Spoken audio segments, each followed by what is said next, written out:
Hello everyone, welcome to ABC Interactive English. I'm Mike. And I'm Karen. Today we are looking at part 2 of Cupid, a sign of Valentine's Day. Yes, we are. We're talking about Cupid, the flying angel baby who shoots arrows of love on Valentine's Day. So yesterday I mentioned that at my house, Valentine's Day is kind of a 50-50 thing. Some years it's really romantic because my wife knows what day it is. Some years, everything I do just totally goes by her because she doesn't notice the flowers I bought and things like that. How about you? At your home, I know you have kids. I do. So you have to kind of find time to be romantic with your husband. It's very very hard. Busy. But do you manage to get a little bit of a special Valentine's Day every year? Well, we really do have to make time and arrange. But I do have to say, when I was younger, I used to see this day as the most romantic day ever. And then you expect flowers, presents, surprises. Chocolates, yes, exactly. But as I get older, I realize that actually, if you really do show affection, show love, to your wife or husband, every day is Valentine's Day, right? That's a really good point. So if you're, let's say we just have a little reservation at a restaurant, have a nice quality time, just having dinner, having a chat. For me, I think that is already good enough. That's a really excellent point because sometimes people might feel, I have to be romantic on Valentine's Day. So are you doing it because you really want to or because you're afraid your wife or your boyfriend or whoever will be upset? But if you suddenly get romantic on September 9th or some just normal day of the year, isn't that kind of a bit more romantic? I guess so, right? Because it's a surprise, right? I often think of this on Valentine's Day when I go home and I see all these nervous men standing in line in front of a flower shop just hoping to get some roses. I think it's not really romantic because you're not doing that because you want to. So yeah, be romantic in April, be romantic in August, be romantic anytime, or do it on Valentine's Day. Anytime you do it, I'm sure Cupid will probably be flying around somewhere. Exactly. All right, guys, let's check out part 2 of our article all about Cupid, a sign of Valentine's Day.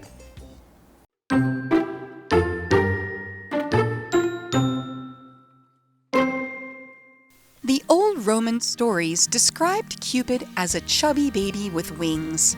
He was the son of Venus, and he had to follow the goddess of love's wishes.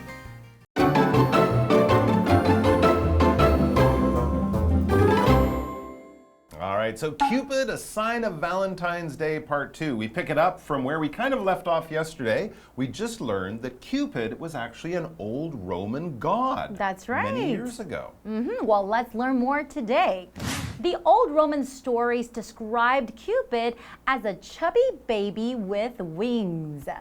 That's right, and that's how we remember them, right? When we think of Cupids, we think of chubby baby with wings. Yeah, basically, that's what you would see if someone drew a Cupid. You'd see a chubby baby with wings. Exactly, and we have this vocabulary word here to describe something, and that is a verb. So if you're describing something, basically you're giving like details about something. Maybe you're describing how someone looks. Maybe I'm describing your appearance. You're a good-looking man and medium height and brown hair. So I am describing what you look like. And then if you want to know what something, is about, you can also tell me, can you describe this event to me? Can you describe what this person look like to me? Yeah, so someone who's never been there or never see it, you're kind of making a picture but using words instead of drawing or showing them a photograph, that kind of thing. And you can use a lot of adjectives when you're describing. That will make the thing that you're describing kind of seem more real and come to life. And if you're describing people or animals, I guess you could also use the word chubby. Chubby is kind of like fat, but maybe a little bit fat. Or you can also use it as a more polite way of saying fat or overweight. We should mention that maybe not so much in Taiwan, but in Western countries, if you said someone was fat, that might kind of hurt their feelings. I think in Taiwan too. Sad. Well, but sometimes people hear, oh, you were on holiday, look, you got fat or something. And you didn't really get fat, you put on some weight, you might be chubby. So it's kind of a more polite, gentler, kinder word to use rather than saying you're fat. You can say you're chubby because people think of babies. They That's don't think right. of people who are, very unhealthy. All right, so it does mean someone is wearing a little bit more weight on their body than normal. Let's get back to the chubby flying Cupid baby. So who was this chubby flying baby? Who was Cupid? We know Cupid was a Roman god, but all of these gods have their own really interesting stories. It can be kind of cool to read about the gods and find out where they came from. Well, Cupid has a very close connection to love. He was the son of Venus. And he had to follow the goddess of love's wishes. That's right, Venus, or Aphrodite for the Greeks, is or was the goddess of love. This is her baby. This is her kid. So of course he's going to be very romantic and lovely. That's right. And goddess is basically the female version of God, right? Exactly. Gods and goddesses. That's right. And then we have this vocabulary word here, wish, and we're using it as a noun here. So wish, basically, right here, we're talking about hoping something will happen, but in a magical way. So for example, like in Aladdin, you would have the genie, right? And then if you rub the magic lamp, and then the genie will come out, and it's like, I will grant you 3 wishes. Okay, so these are the things that you are hoping to happen. Perhaps you want a lot of money, perhaps you want a beautiful girlfriend, or you want a big house. So these are the wishes that you want to happen, right? That's exactly right. And we can also use wish as a verb. You wish for something, you really, really want it to happen, kind of with magic. And the thing that you wish for is your wish, all right? So I wish that we'll take a short break because I want to learn more about where Cupid came from. And also, why does he use a bow and arrow? Yeah, exactly. I do not know. That's a little interesting. All right, we'll find out more.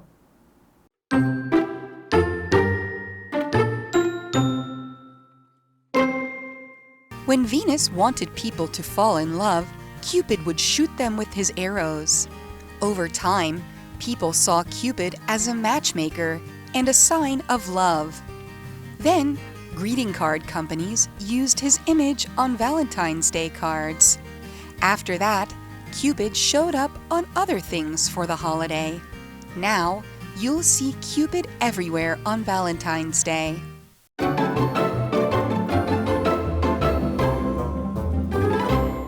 Welcome back, everyone. So we are still talking about Cupids, right? That's right. Cupid flying around very dangerously with a bow and arrow. Ooh, someone could get hurt. You could put one in my eye. No, Cupid, of course, is not using a bow and arrow in a violent way for fighting or hunting. No, when Venus, Cupid's love goddess mother, when Venus wanted people to fall in love, Cupid would shoot them with his arrows. So he's basically his mother, Venus, the goddess of love, her main assistant. And in those Roman and Greek stories, the gods are always playing with people and doing things to control people's behavior. And so if Venus was like, I want Theseus and this girl to fall in love, Cupid, go make it happen. And he'd fly down on his little wings and shoot them with an arrow, or shoot one of them in the heart, and all of a sudden they would be in love, and that kind of thing would happen. Now, when we talk about shoot, we're usually talking about a weapon like a bow and arrow, or maybe a gun, when you're using it to send something flying out away from it very, very quickly. The act of pointing it and making the machine work, either by pulling the trigger on a gun or letting go of the arrow on a bow and arrow. Then the arrow or bullet will shoot from the gun. You are shooting the gun if you are making that action and controlling it in that way. And whatever you do, make sure you are shooting at what you want to hit and not something else, because that could be bad. You do not want to miss, right? You do not want to miss. So when we use shoot, we're generally talking about sending something like a bullet or an arrow out of a gun or a bow. And over time, people saw Cupid as a matchmaker and a sign of love. So like you mentioned before, the Cupid will fly down and then shoot his bow and arrow into the people who he wants to set up. He wants to be the matchmaker. So matchmaker is a noun. Basically, a matchmaker, it doesn't have to be a Cupid. It just could be somebody, a person who is trying to set two people up, trying to make them fall in love. So I think in Taiwan, oftentimes if, you grow up to like a certain age and if you're not married, sometimes the parents will be a little bit worried and they would probably find a matchmaker and try to match their son and, up with somebody else, with another girl, try to make them fall in love and so they can get married and start a family, right? Interesting. I remember in the Mulan movie, they go to a professional matchmaker. Right. This lady knows all the young single people. She's like, oh, you and this guy would be perfect together. That used to be a job, I guess, or maybe still is a job. But as you said, if you introduced your friend Bob and your other friend Sheila and they fall in love, then you were the matchmaker. But you're just trying to get this love connection going. All right, back to the articles. So then, after this connection between Cupid and love and being a matchmaker, getting people together, once that was sort of part of the culture, then greeting card companies used his image on Valentine's Day cards and still do. Because, of course, greeting card companies are always looking for cool things to put on cards to get people in the mood of the season or the time that they're celebrating. That's right. So greeting card basically just a card that you give to someone with beautiful decoration. It depends on what holiday it is. It could be like a Christmas greeting card. It could be Valentine's Day. It could be like a birthday greeting card. So on the card, you would have the beautiful pictures and then you have some like nice message written on it. And then you can also write from blah, blah, blah, from your friend, love, Karen, blah, blah, blah, blah, blah, right? Exactly right. Card is actually kind of a thick paper. We can use this word for lots of things. You might also think of the cards you use when you're playing cards or poker or something like that. That's why we would call it a greeting card and not a playing card like the ones you use for poker. But when you're talking about it, when you're kind of around a holiday, you would just say card. I have to buy a card for my dad's birthday. I got a lovely Christmas card. But of course, a greeting card makes it different from other kinds of cards. And on those cards, no matter what celebration you're currently enjoying, you will have images on those cards. An image is basically a picture. It could be a photograph. It could be something really simple drawn just with one pencil. It could be a painting or a drawing with lots of colors, but it's not writing. That's the main thing here. Cards will have both images and writing. A birthday card, for example, will probably have images of a birthday cake or party hats or balloons or things like that. And then it will also have writing, to my best friend on their 18th birthday or something like that. So you'll get both on a card to make it attractive and very fun. That's right. And after that, Cupid showed up on other things for the holiday. Now you'll see Cupid everywhere on Valentine's Day. And that is definitely true. A lot of people, when they see Cupid, of course, the first thing they think of is Valentine's Day and they think of love, right? Yeah, but you'll also see Cupid in stores, on wrapping paper for Valentine's Day gifts. Cupid's everywhere around the day in February when people are doing the love thing. Of course, the 14th of February, Valentine's Day. And we wish everyone out there a happy Valentine's Day. Whether you're in a relationship or not, you all deserve love. So take care of yourselves, love yourselves, and love each other. And we'll see you back here very soon. Until then, bye-bye. Bye-bye. And happy Valentine's Day. Happy Valentine's Day. Mwah.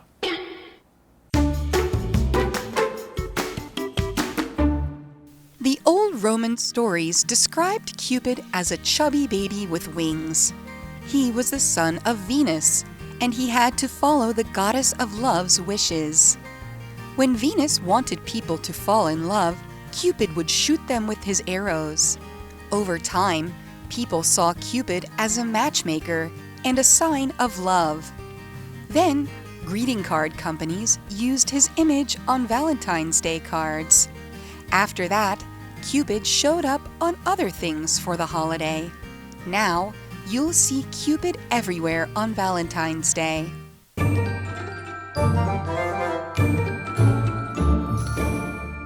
Hello, I'm Tina. 我们来看这一课的重点单字。第一个 describe 动词描绘、描写。Can you describe to me how the thing happened? 你可以向我描述这件事情是如何发生的吗下一个单字 chubby 形容词，胖嘟嘟的。Lily was a chubby girl when she was little. Lily 小时候是一个胖嘟嘟的女孩。下一个单字 wish 名词，希望、愿望。Close your eyes and make a wish. 闭上眼睛许个愿吧。第四个单字 shoot 动词，射箭。它的动词三态是 shoot, shot, shot. Howard was shooting the arrow at a target. Howard 正在对着箭靶射箭。接着我们来看重点文法。第一个 fall in love 坠入爱河，这是一个固定用法，它的后面可以用 with 来接坠入爱河的对象，表示爱上某个人。我们来看看这个例句 Ryan fell in love with Joe's sister. Ryan 爱上 Joe 的妹妹。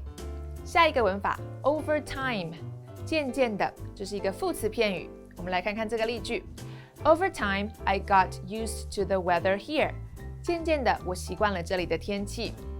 最后一个文法 show up 出现、出席、现身或者是露面，这是一个不可以分的动词片语哦。我们来看看这个例句 How many people showed up to the party? 有多少人出现在这场派对中呢？以上就是这一课的重点单字跟文法，我们回去要好好复习哦。下一次再见，拜拜。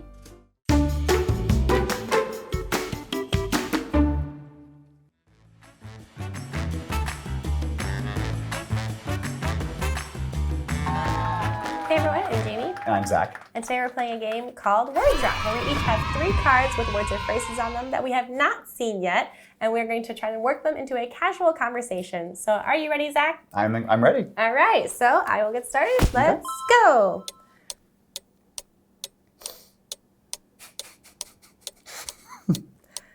Okay, so there are many hobbies that people have and many things that people like to do. And I think one thing some people like to do is go hunting. They like to hunt for deer or turkey or other wild animals. And yeah, one thing that when you do that is that you have to shoot the animal.